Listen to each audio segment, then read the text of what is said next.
तर सलगच्या सुट्ट्यांमुळे आता कोकणामध्ये देखील मोठ्या प्रमाणावरती पर्यटक पोहोचतायत। रायगडमधील अलिबाग, मुरुड, श्रीवर्धन, दिवेआगार हे सगळे समुद्रकिनारे सध्या हाऊसफुल झालेत।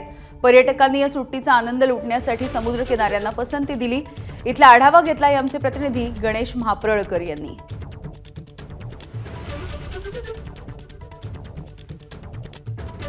सलग 3 दिवसांच्या सुट्टींमुळे रायगड जिल्ह्यातले समुद्र किनारे आहेत ते सध्या बहरलेले आहेत। मोठ्या प्रमाणात राज्यभरातले पर्यटक आहेत ते समुद्र किनारी या ठिकाणी एन्जॉय करण्यासाठी दाखल झालेत। सध्याची आपण ही दृश्य आहेत ती मुरुड तालुक्यातल्या काशीद समुद्र किनाऱ्यावरची आहेत, कारण मोठ्या प्रमाणात हजारो पर्यटक आहेत ते समुद्र किनाऱ्यावर दाखल झालेत। काही पर्यटक मनमुराद जो पाण्यामध्ये आहे तो डुबण्याचा आनंद आहे तो लुटताना पाहायला मिळतात। एकीकडे आपण बघितलं तर उष्णतेचा वाढता पारा आणि त्यामुळं कुठेतरी गारवा मिळावा यासाठी हे पर्यटक आहेत ते कोकणात दाखल झालेत। रायगड जिल्ह्यातला अगदी श्रीवर्धन असेल, दिवेआगार असेल, मुरुड असेल, अलिबाग असेल, हे सगळेच समुद्र किनारे आहेत ते बहरून गेलेले आहेत आणि त्यामुळे राज्यभरातून हजारो पर्यटक आहेत ते प्रत्येक समुद्र किनाऱ्यावर आहेत ते आनंद लुटताना पाहायला मिळतात। आणि त्यामुळं आपण बघितलं तर मागील काही दिवसांपासून वाढता उष्णतेचा पारा आहे आणि या उष्णतेपासून कुठेतरी गारवा मिळावा यासाठी मोठ्या प्रमाणात पर्यटकांनी कोकणातल्या समुद्र किनाऱ्यांना आहे ती पसंत दिलेली पाहायला मिळते।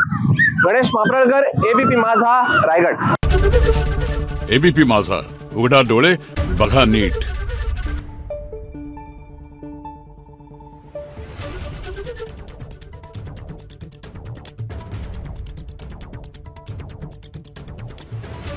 Thank you.